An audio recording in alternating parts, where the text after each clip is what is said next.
Good morning, students. I hope that you all are fine and happy at your home. Welcome back to our science class. You know what? Today we are going to start a new chapter, chapter number 15, our environment. Chapter number 15, our environment. So take out your science book and come to the page number 127. I hope that you all have opened your science book and come to the correct page number 127. Page number 127. Chapter number 15, our environment. Chapter number 15, our environment. So let's begin our today's class. Children, look around you. What can you see? Look around you. Just look around yourself. What you can see?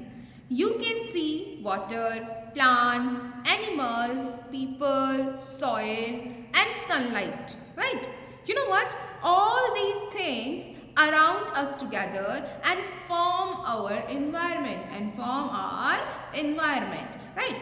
Environment means our surrounding. Environment means our surroundings. So that is our chapter, and we will learn so many interesting facts and so many interesting things like natural resources, how we are continuously spoiling our environment, how we human beings are responsible for spoiling our environment, do we need to conserve it, how can we conserve our environment. These topics we will cover in this chapter. Okay, so let's start our today's topic. Please everyone turn the page and come to the page number 128. So, environment. The surrounding includes all the living and non-living things. The surroundings that includes all the living and non-living things that play an important role in our life forms our environment. Right? You know what? Plants. Our environment has two parts. How many parts? Two parts. First is biotic component. That biotic components consist all the living components, all the living things, and second is abiotic component. And that abiotic components consist all the non-living components of our environment, right? Now you know what? Plants, animals and human beings are the living part of the environment. Living thing means, what do you mean by living things? The thing that can breathe, the thing that can grow, that can eat food, that need food, they are considered to be as a living thing. So plants, animals and human beings are the living part of the environment and they are called the living components. And what is the other name of living component? That is biotic components. They all are the biotic components of our environment, right? Now, what do you mean by non-living things? Non-living things means they cannot grow, they cannot breathe, they do not need food. They are considered to be as a non-living thing. For example, the pencil that is in my hand is a non-living thing, So air, water, soil, sunshine, they all are the examples of the non-living part of the environment. And we call them as a biotic component. Right? Now let's move to our next chapter. Next topic. Now let's move to our next topic, that is natural resources. You know what? Our earth is very special. Children, do you know what? Our earth is very special. Why it is very special? Because it is the only planet where life exists. It is the only planet where life can exist. And the environment found here is helpful for the survival of the living things. The environment that is present in our earth is very helpful for the survival of all living things. It is neither too hot nor too cold. It has water because we all living beings need water.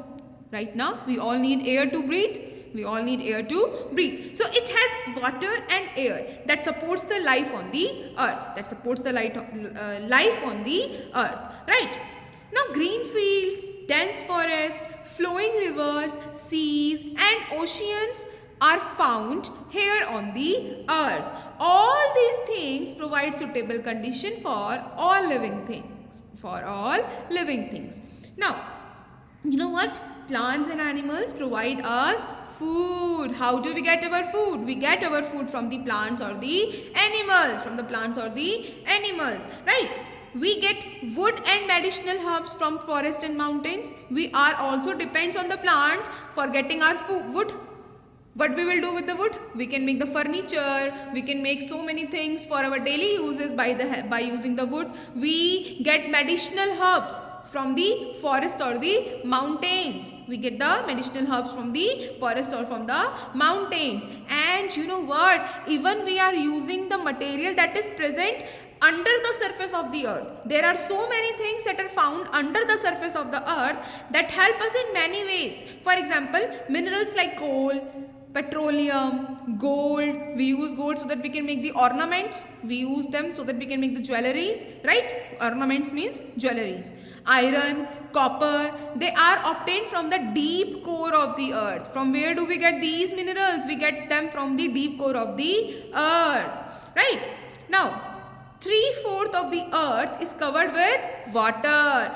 3/4 means how much percent? Yes, very good. 75% of the earth's surface is covered with the water. And we get fish, pearls and other precious things from these water bodies. And these naturally occurring things are called natural resources. They are called natural resources and they are very useful. As we are getting these things from the natural resources, so we should use them carefully. Because we are getting it from the nature. Now it is a God gift to us from the nature. It is a God gifted. Now we are getting these things from the nature by naturally. हम humans इसको नहीं create कर रहे हैं. We are getting them from the nature. So we should use them carefully. We should keep them safe. It is our responsibility to protect them, to save them and clean to lead a healthy and happy life. And we should save them, we should keep them safe and clean to lead a healthy and happy life. So children, that's all for today. Let's do a quick revision what we had learned in our today's video. What we had learned, first of all, what do you mean by environment? Everything that surrounds you is your environment. It contains two things, living things and non-living things. Living things and non-living things. Living components of our environment is known as biotic component. It consists plants, animals and human beings. And non-living components of our environment is also known as abiotic components. And they consist air, water, soil and sunshine, right? Then we had learned about the natural resource. We get the things that we get from the nature. They are known as the natural resources. And our earth is the only planet where life can exist, right? And we learned that we get so many things from our nature like wood, medicines or coal, petrol, gold, iron. These all are the things that we get naturally from our nature, right? And they all are very useful for us, so we should use them carefully. We should keep them safe and clean to lead a happy and healthy life. So students, that's all for today. In the next class we will learn how the environment gets spoiled. How is the environment spoiled? This is our next topic which we will cover in our next class. Till then, stay safe, stay happy and love the nature. Thank you and have a nice day ahead.